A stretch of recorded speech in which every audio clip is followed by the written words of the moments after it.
Welcome to Tea with Tori. I'm your host, Tori, and today the tea is hot. What's up, guys? Welcome to another episode of Tea with Tori. I'm your host, Tori, and today I have a very special guest here. I have Anya. Anya, please tell them a little bit about yourself. Who are you?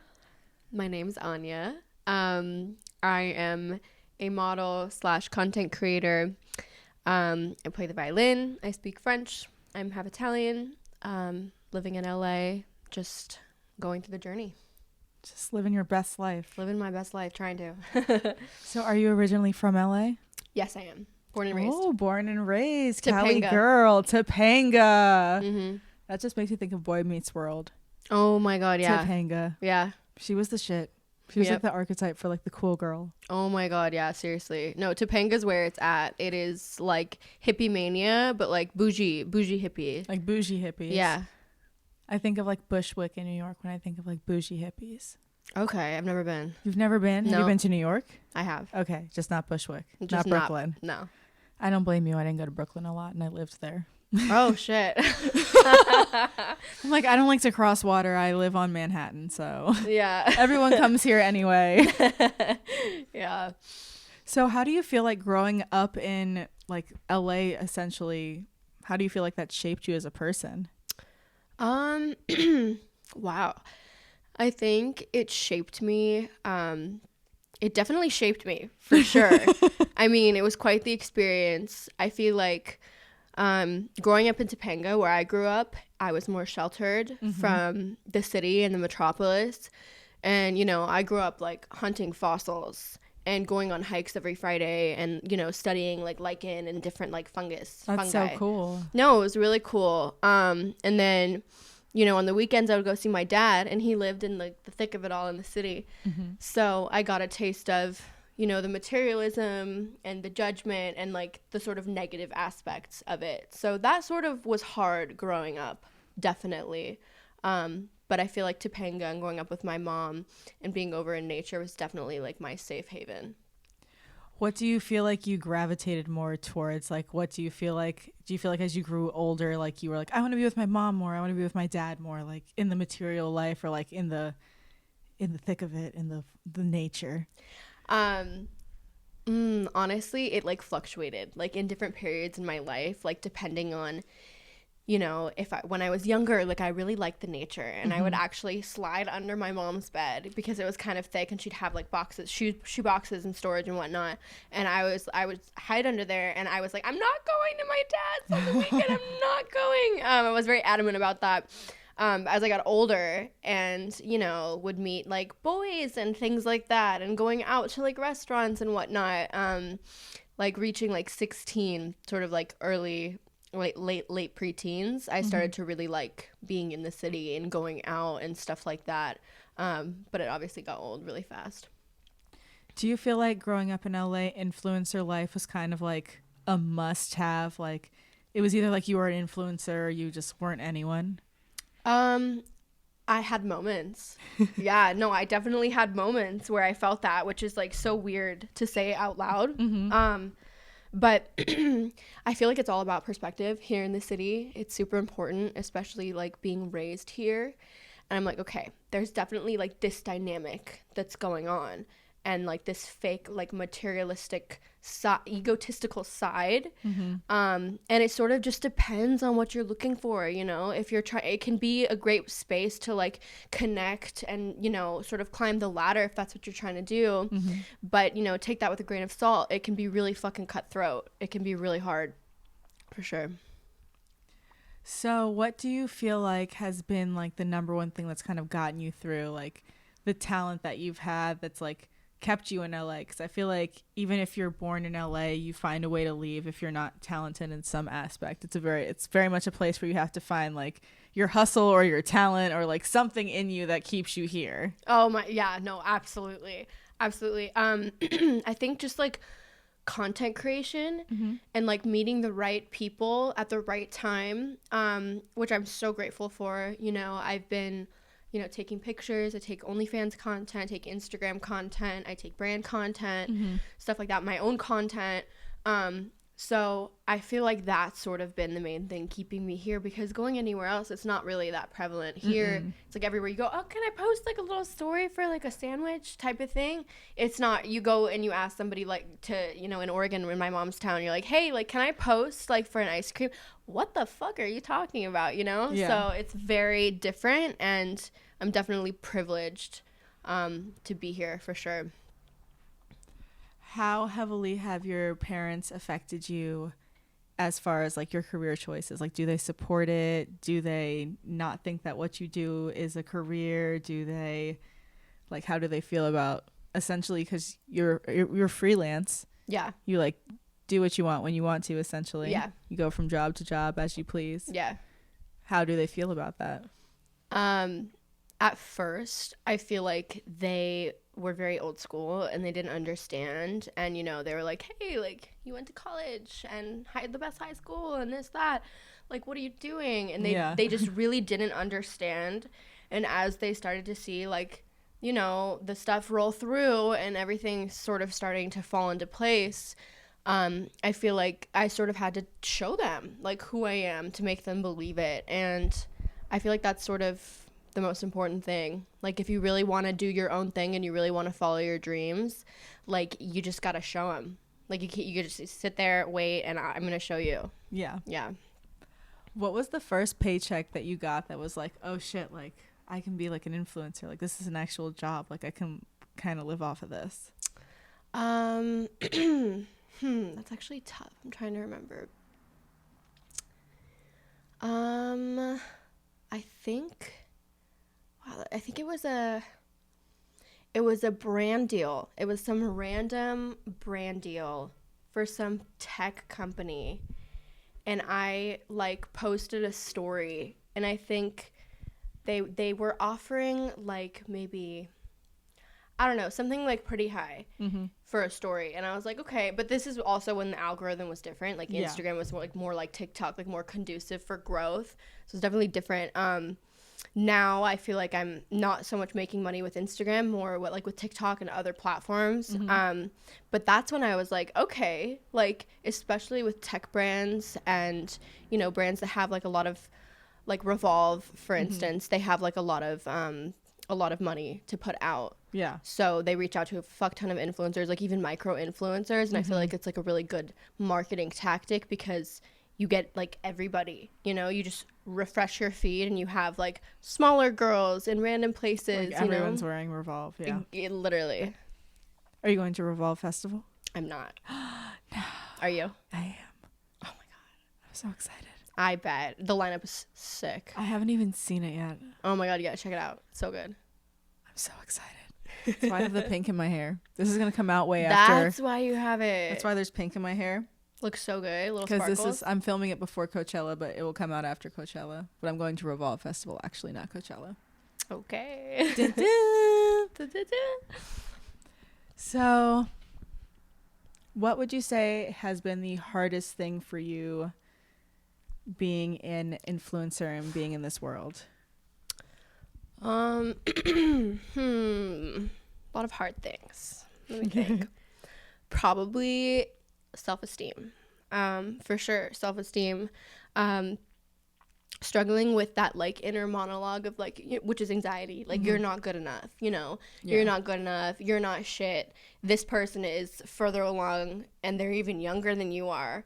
And that's sort of been like the daunting voice that's been in my head for the longest time.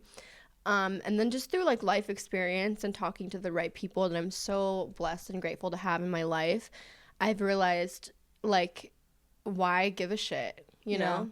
Why give a shit? Fuck it.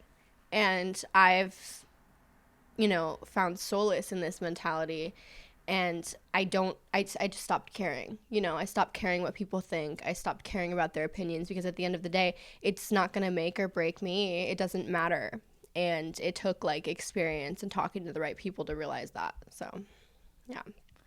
What was that moment for you, like that like soul searching moment where you were like, fuck everyone. Like, I'm just going to like do me and be me. I am sort of in the thick of it, but Into the thick of it. into the thick of it. But I think for me, it was, you know, I've always been taught, especially by my mother, she's instilled in me this mentality of be the best person that you can be a good person, give the love that you have as much as you can when you can. And, you know, I've sort of been living like this, and I have a lot of friends, or had a lot of friends, and I wanted this, like, I wanted to be friends with everybody type of thing. And I realized at the end of the day that not everybody has your best interest at heart. And so basically I just went through like a lot of drama and I gave my soul, my energy, my heart to a lot of people, and they were the wrong people. And I was like, okay, like at the end of the day, you have yourself and you have the maybe 2-3 people that you can count on one hand that you can depend on, but you got to get through it yourself. Yeah. And when I realized that, it was like the most empowering moment of my life. And I was like, I think you got this for sure. I think I'm living my life for myself. Yeah. I think for the first time I realized like it's actually just for me and not for anybody else. So yeah. What was the moment that you found like that you felt the most successful, that you were like, I'm the shit. Like I'm really doing this. I was on a work trip, and well, it was sort of like in the moment and then after, but I was on a work trip and I was taking OnlyFans content and Instagram content, and you know, she was looking at the photos and she was like, okay, and she was like, really, you know, we're in like a beautiful location, and it was like the best time and I love the photographer, like we were just all like really bonding. And then, you know, I got back and I saw them. She has like millions of followers, and I got back and I saw them just posted. The brands like reposting like my work and my pictures and my angles that I got down in there, you know, in the middle of the ocean. Yeah. And, you know, thinking about all the work that I put in to create that photo. And that's when I was like, okay, like I'm kind of fucking good at this. I like this. Yeah. So would you say you like being in front of the camera or behind the camera more? Behind the camera, absolutely. Really? Yeah, surprisingly. Any day. Yeah, any day. I mean, don't get me wrong, I love attention. I'm a Scorpio, double Scorpio. So I love being in front of the camera. I'm comfortable. I like it. I thrive. But I find that I really hone my ingenuity and my creativity in being behind the camera. That's my place for sure. When did you discover that talent for yourself? About like, I mean, honestly, originally like 6 years ago, but like when I was like, okay, like for sure I'm gonna do this like a year ago. Yeah. Wow. So pretty recently. Yeah. How's that been going? It's been going really well. I really like it. What's been the most challenging thing?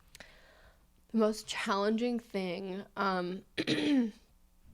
was just working for, like, I love everybody that I work for, but every now and then you find somebody that has like this, you know, they're very particular and they're very specific, and it was really challenging putting my best foot forward and putting all the knowledge and, you know, all my efforts that I've made thus far forward, and it just was like a clash, and the client didn't like the way that I was taking the content, and it just turned into like an argument, and it turned into something that it wasn't. It was something that is like beautiful and fun and, you know, like makes me feel powerful. Yeah. To something that I'm like, oh my God, like I don't think that I know how to do this for this specific person. Yeah. So that was really tough, and that definitely made me second guess myself. And then it took, you know, meeting other pleasurable clients afterwards, that we got along with and vibed great together to realize like, okay, like I got this, it's fine. What's been the most rewarding thing about stepping behind the camera? I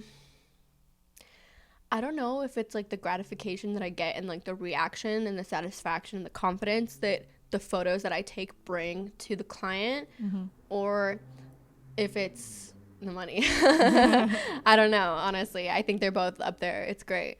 Do you make more money in front of or behind the camera? Hopefully soon in front of, but so far behind. That's awesome though. Yeah. Thank you. That's really dope. Yeah, thank you. Does your family do they support what you do now? Yes. It definitely took like some time to get to this point. because they just didn't understand it, you know, like my parents' generation, they're like 50s, early 50s. And at first they were like, what are you doing? Like, you know, you went to school, go, you know, with your degree and go do this. Go do something real. Do something real. And I was like, no, I'm gonna make my reel. And I did. And I, you know, that's when I realized, like, okay, you know, and especially it really helped with like my spirituality and like my confidence in myself and manifestation. I was like, okay, like, you can really do anything you fucking want to do. It's that easy. You just do it. Think about it and do it. When did you start getting into manifestation? Ooh, it's kind of awkward. I was actually quite young. I was like 13 or 14 years old, and I actually, trigger warning, I don't know, inappropriate, started masturbating. And while I was doing it, I started to think, this kind of weird, but I started to think like about my future and what I wanted and who I wanted to be and where I wanted to go as I was doing it and reaching the climax, if you will. And, you know, over time, obviously TikTok comes out, TikTok is born, and I'm scrolling through as I'm addicted to it. And I see this TikTok of somebody talking about manifestation through your vagina. Oh, 100%. And I was like, whoa. Mind blown. I've been doing this for the past however long, and that I feel like that really, I'm not going to get too far into it, Too graphic, but I feel like that really kickstarted, I feel like the masturbation manifestation really kickstarted the process, because you like believed in it, because shit was actually happening. It was actually happening at a faster rate than just thinking about it and writing it down. Well, what they say is when you climax, your mind is at like actual rest and you don't think about other things, so it's clear to be able to like clearly manifest without like anxiety or like other voices in your head or like depression or any of that. Like you're just like in a moment of like pure like release. That makes so much sense. So like you're in a mindset to be able to attract things. That makes complete sense. And like blissful release. Yep. If it's done the right way. Oh yeah. I don't think you can climax if it's not done the right way. No, I don't think so either. I don't think it goes like that. I don't think it does. Not for girls, at least. I don't know. I actually just posted on my story, like I was recently watching this Netflix documentary about women and like their anatomy and everything that like people do and don't know about women and sex. And 59% of women fake orgasms.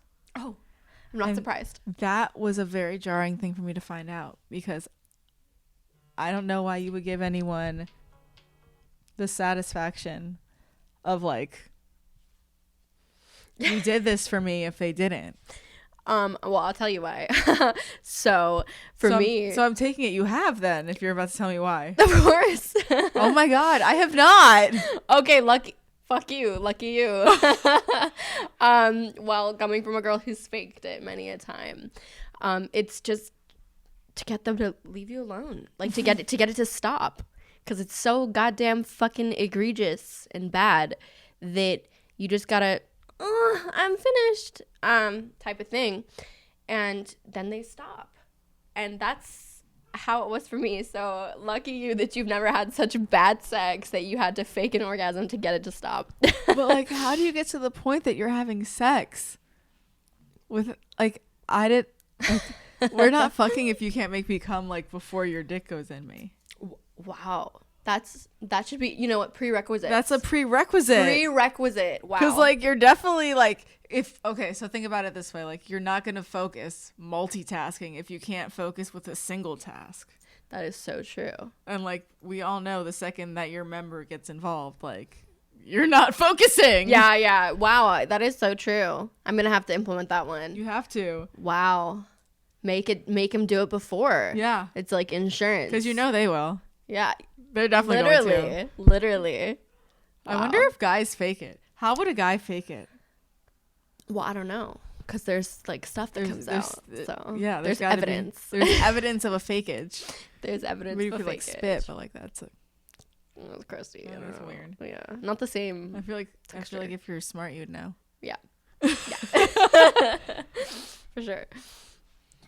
So on to less filthy topics. Yeah. As a freelance woman, do you feel like it is easier or harder being a female? think in the industry that I'm in, I feel like it's been easier. Easier in some ways. Easier in some ways, and harder in the ways that I feel like I've been, not as respected, especially if I'm trying to control a shoot or whatever. Oh, go do this, you do this. But I'm like, no, this is how this should be done. But my voice isn't necessarily heard. It's actually a statistic that men are more inclined, I forget the percentage, but they're more inclined to hear and register the voice of another male. Oh, that's lovely. Isn't that lovely? Oh, that's great. Already. That's great for all the things I'm trying to do with my life. I love that. Right? Yeah. That's actually really annoying. Yeah, no, it is. Absolutely. But I'm not going to let it stop me, because there's so many privileges of being a woman. I feel like, no offense, a lot of men, they miss a lot of the nuances of life. They miss a lot of the pieces of the puzzle, because I feel like they don't have to. Yeah. They don't have to be as considerate as we are. They don't have to notice everything. We've had to, in consideration of them and being accepted by them, and in terms of not being killed for survival. So, yeah, it's different. How has it been? Because everyone says the worst cities to date in are New York and LA. I've lived in both. It's been lovely. But you've lived in one. So how has it been for you dating in LA? Absolutely shit. Oh, absolutely shit. With a British accent. Please do elaborate. Well, I just think that, there's nothing bad about this, by the way. It's like a high concentration of really beautiful, successful people. And with that, basically the guys got a lot of options. They have a lot of options. And especially in the places that I was looking, going out in a very sceney, materialistic group. And I feel like, the guys care about your Instagram, how much money you make, if you have an OnlyFans, if you don't, depending on the type of guy. And I just feel like there were a lot of criteria and a lot of boxes that I wasn't checking. And I started to feel insecure about that and was like, oh my God, what's wrong with me?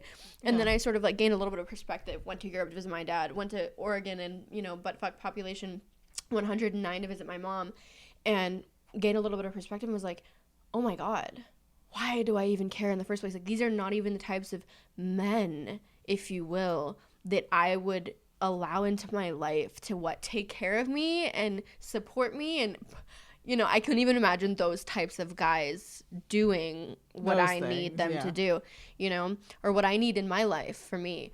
So yeah, definitely not my dating hub. Not at all. So do you see yourself moving out if you can't date here? No, absolutely not. So it's forever single. No, I mean, not necessarily. I also like women, so so it's not just men. I've met some great women here for sure. So you feel like the dating pool of women is nice here in LA? Oh yeah. You'd much rather swim there. Oh, for sure. I'll be swimming there. Yeah, no, absolutely. And I mean, I would move to New York, but for now, business and work and everything calls for LA. How was it coming out as bisexual? Or do you consider yourself bisexual? Yeah. No, I do. It wasn't really like a coming out type of thing. I sort of live my life in the way of I'm going to just do me. Yeah. And if you don't like it, that's okay. You can leave. I'm here and I'm doing me and I do what makes me happy. I live my life for myself and I'm not going to do it any other way. And I sort of just started, meeting people, women, and I think I posted maybe one TikTok about it, something like that. But it was a gradual thing. It wasn't really anything that was made too big of a deal. I don't really like labels and titles and things like that. Mm-hmm. So it sort of just came to be organically. And there wasn't really any judgment or backlash that I've experienced so far. Have you dated, seriously dated both guys and girls? No. No? No. Just guys. Just guys? For now. Could you see yourself dating a girl? I could. Why haven't you explored that yet? I have. I just haven't met the right person. Ooh, she's Ooh. looking for a lady in LA. Maybe not. A lovely lady. Maybe not. She's a Scorpio, so she can't be too obvious about it. But No, I can't. hit her up. Yeah. Please. She can't. Do it. Do it. Do you think that you would raise kids in LA? That was about to be like a hard no. But then I was like, there's something to be said about the geographical, like the terrain, like how geographically fortunate we are here to go to the beach, you know, within 20 minutes. But 40 miles away, you could go, or 50 miles away, you could go to like, what's it called? Mountain High and go skiing, you know, and then you got the desert. So you have a little bit of everything. You have the mountains, you have the beach, you have the desert, you have literally everything.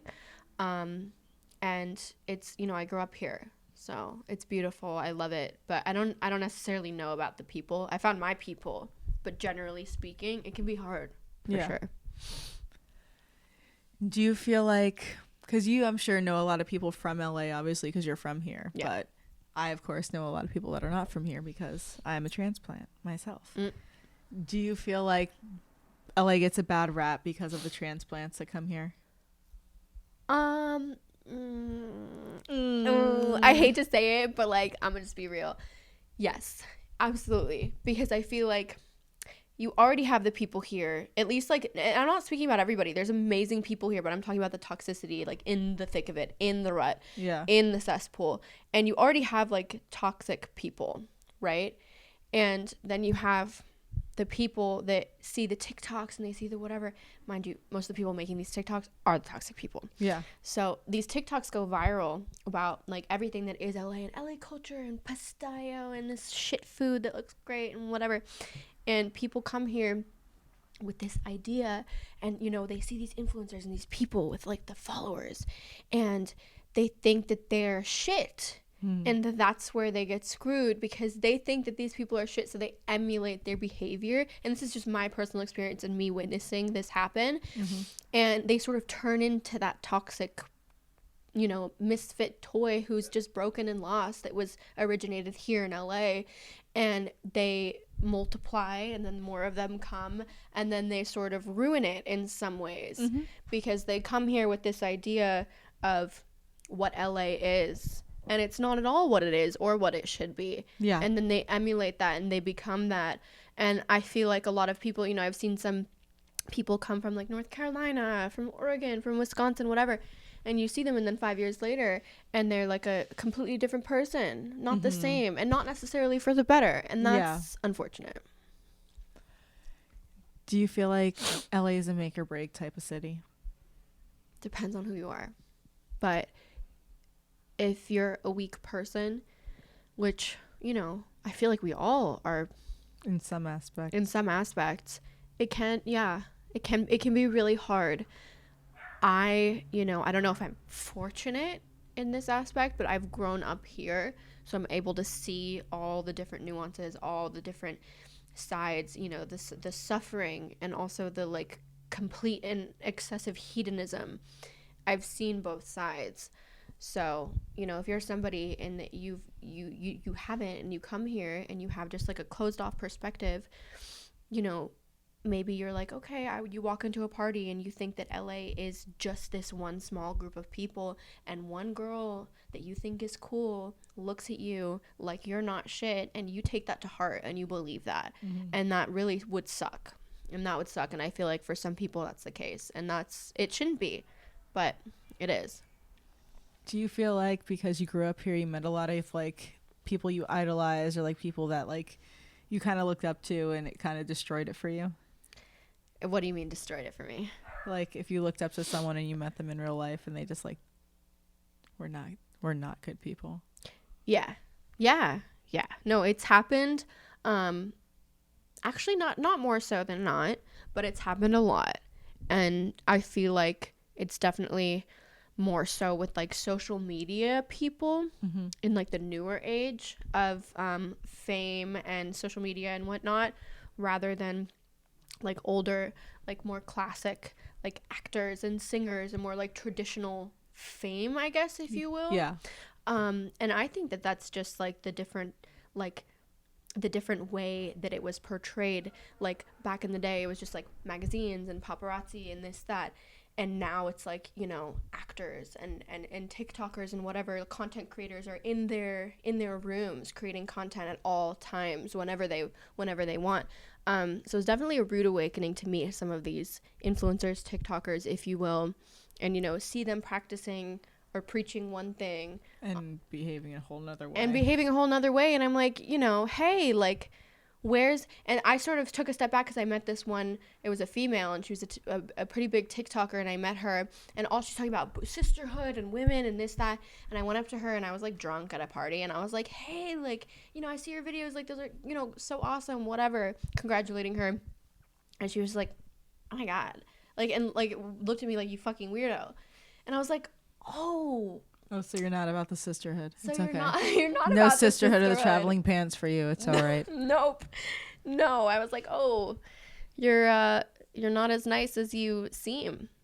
For sure. That sucks. No, it's the worst. It's the worst. But there's obviously really amazing influencers that I've met, and they're like, you know, embracing me, and they're like, oh my God, please. It's interesting. It's usually like the mega famous people that are actually really nice. Yeah. Yeah. I feel like you can't get mega famous without being nice. Like, you're going to piss the wrong person off at some point if you're a dickhead. Yeah. For sure. You got to know that, like, being a good person is the way. For sure. Yeah, 100%. Yeah.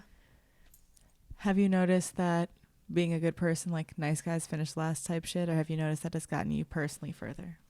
Sorry, say that again. So like the saying nice guys finish last, like if you're nice and you're like a good person, you're going to finish last. Have you noticed that you being a good person has gotten you further, or do you notice that it's like held you back from places where you like see people like lying and like cheating their way and you're like, oh shit, like that's actually getting you far? So depends on what you're trying to do. I'm actually not a social climber opportunistic person, disclaimer. So I'm not trying to do that, and I'm not trying to ride the ladder, and I'm not trying to make it off of somebody else's back. So in that aspect, I've actually had a really good time. And I feel like at first it sort of felt like that, and it sort of looked like that to me, like, what the fuck, like, I'm the good guy, why am I losing in this situation, why is this? But I was also chasing clout. Yeah. I was being a clout chaser, sort of, in some aspects, but I was like a real person at the same time. So it was like a little hybrid clout chaser, real person, dabbling into like my, You're a hybrid car. Spirituality, literally. And I realized, I was like, oh, what the fuck? Like, this is not it. And I like grew out of it, I guess. And I realized that's not, like, I don't want to be somebody with a bunch of nobodies. I just want to be me with the people that I respect, in the world that I respect, in the job that I respect. So yeah, that's amazing. Thank you. So you say you speak French. Wait, why do you speak French? Because I see you're always in Italy. Yes. And I'm pretty sure your last name's Italian. Yes. But you don't speak Italian. Not as much. So why do you speak French and not Italian? That's a good question. Yeah, no, I actually get asked that a lot. So I am half Italian. My father is Italian, and I grew up hearing him speak the language. I never quite learned the language just because I was here and I was with my mom majority of the time. And I went to school, and we had, what was it? It was Spanish, French, or Latin. And I at first chose Spanish, and you know, for me it was actually too hard. I couldn't figure it out. I couldn't get the grammar. I couldn't get it. So then I was like, fuck this. I don't know about Latin. I'm going to switch to French. And I ended up falling in love with it. I couldn't speak it for the first 2 years in high school, and then I ended up I woke up one day and I could speak French. It's like it clicked in my brain. That's and crazy. I could speak it. Yeah. I know it's a beautiful language.